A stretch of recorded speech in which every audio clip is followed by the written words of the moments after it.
The search continues for the elusive Bamban Mayor Alice Guo. Over the weekend, at least 4 teams comprising officers from the Office of the Senate Sergeant at Arms, PNP, and Special Weapons and Tactics, or SWAT, raided her registered addresses. But she was nowhere to be found. They also could not locate her alleged siblings nor her parents.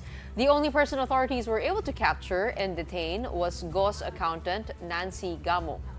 And yet, Go had time to publish a lengthy post on Facebook, insisting that she is Filipino and that she loves the country very much. Rainiel Pawid with tonight's big story. Suspended Banban Tarlac Mayor Alice Go remains at large. That's even with an all-out effort by the Office of the Senate Sergeant at Arms, aided by the PNP and a SWAT team, to search her and her alleged family's registered premises in Tarlac, Bulacan, and Valenzuela City over the weekend. Teams were sent to a garments factory in Marilao, Bulacan, and Valenzuela City, but failed to turn up the supposed siblings, Wesley, Sheila, and CMN. The alleged parents of Go, Jiang Zonggo and Wen Yilin, have not been located either.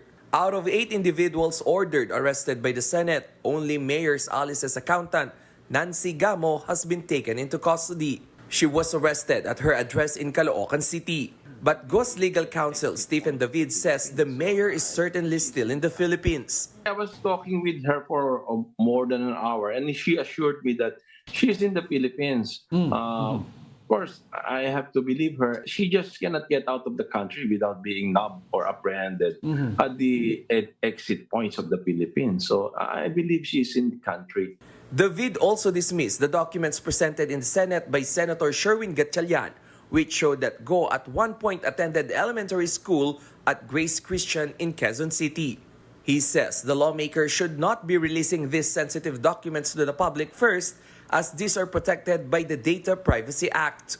May possibility na genuine yan. May possibility na spurious yan. What I'm saying is, let them bring those documents before the proper forum so that we will be given the opportunity to authenticate, verify, determine the sources of these documents. Then only the court will say to us na ito pala genuine. What I'm trying to say, wag natin niya ilabas sa public because there is a trial by publicity to the detriment of any accused. Ang hirap kasing labanan ng isang public opinion kung massive masyado na yung propaganda laban sa innocence ng isang accused. Senator Risa Hontiveros, who's been leading the probe, also slammed Go for being able to post on Facebook yet refusing to face the committee.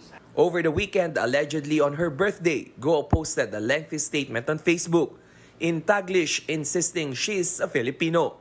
She also said, "Mahal na mahal ko ang Pilipinas." At Mayor Alice Guo o Guo Huaping, kung nakakapag-Facebook ka, siguro naman kaya mo nang humarap sa Senado. Ginamit mo pa ang Facebook para sa pagpapakalat ng fake news na Pilipino kayo. Hindi ka Pilipino.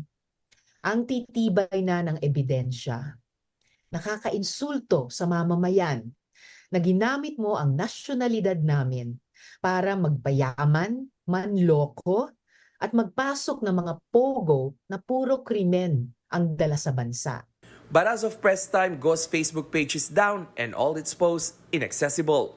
Along with this, Senator Hontiveros also bared that Go has alleged connections to Hong Jiang-Yang, who is said to be a brother of Michael Yang. This information comes from the records of the Anti-Money Laundering Council. Yang was involved in the Pharmally issue due to the alleged purchase of overpriced COVID-19 supplies by the government during the Duterte administration. There was reportedly a direct transaction between Go's company Baofu and a joint account of 2 individuals. These individuals are Zeng Kan Yu, an incorporator of the Pogo raided in Bamban, and Hong Jiang-Yang, who is allegedly the brother of Michael Yang. Sabi ko nga, mukhang one big happy Pharmally pala itong mga Pogo at Pharmally members. Baka nga itong Pharmally pala ang farm na kinalakihan ni Alice Guo. Kung ma-establish namin na talagang may connection, naging mataas na advisor siya kay Duterte at malapit sa dating presidente, then of course may tatanong din namin kung ano yung posibleng koneksyon ng dating presidente sa pogos na ito. Hontiveros is now looking into whether former President Rodrigo Duterte has any connection to this. Hontiveros is now looking into whether former President Rodrigo Duterte has any connection to this, as Yang was his former economic advisor. The Senate committee will also be investigating Yang's connection to several individuals involved in illegal pogos in the country. They will also discuss whether Yang needs to be summoned for the next Senate committee hearing, which is scheduled for July 29th. But there are reports that Michael Yang has fled to Dubai. For News 5, Rainiel Pawid, We Are One News.